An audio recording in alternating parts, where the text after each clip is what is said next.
that redefines what we know about the crackdown now underway by big tech on our freedom of speech. Facebook, the company, operates something called the Hate Speech Engineering Team. Now, how do they know how to censor hate speech? Well, at least half a dozen members of the in-house team are in fact Chinese nationals in this country on H-1B visas. They're in charge of developing algorithms to censor what you're able to think, what you're able to post on Facebook. They've been very active in the past few days. This is a remarkable story, and we're pleased tonight to be joined by the man who broke it. Sohaib Omari is an editor at the New York Post, and he joins us with details. Thanks for coming on tonight. This is the kind of thing that if I saw it online, I'm not sure I would believe it. You've done extensive reporting on this. Tell us what you've learned.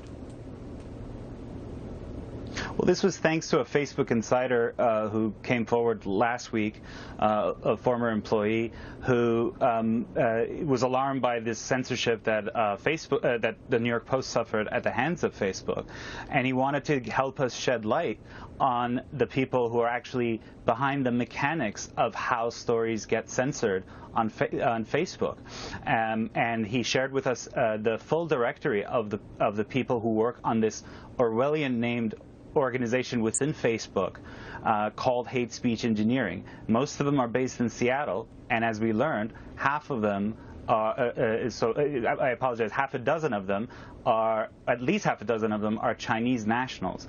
And so that's such a, I mean, on the surface of it, it's alarming, but it's especially alarming because it's okay for tech workers to come from foreign countries. A lot of them want to settle here and become American citizens who share in the American dream.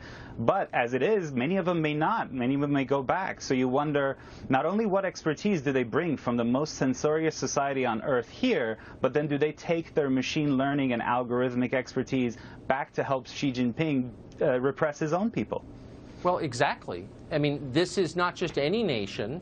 And I think most people, even essentially immigration restrictionists like me, love to see immigrants come here and thrive and buy into the American idea. Of course we do. Every American loves that. But this is China. This is our main global rival. They consider us their main enemy. I mean, this seems like it has national security implications to me. I think it does. And another factor in all this is that these people could take back their expertise and help their own people, Xi Jinping repress his own people. Yes. Has Facebook commented on this? I mean, there's such the symbolism in importing people from the most repressive big country on the planet to repress our population. I mean, what's their explanation for this? Yeah, and especially, I mean, we brought up the fact that the stories that are getting reduced in circulation involve China, right? Because Hunter Biden is alleged to have made financial deals with Chinese energy firms. And so what do they have to say about it? And they said, look, we are proud to have a company with people from all over the world. And any allegation that these people specifically shape policy are absurd. So they deny it. Give me I mean, hate speech is one of those terms that, you know, is entirely subjective. Your hate speech is my truth and vice versa. How do they define hate speech?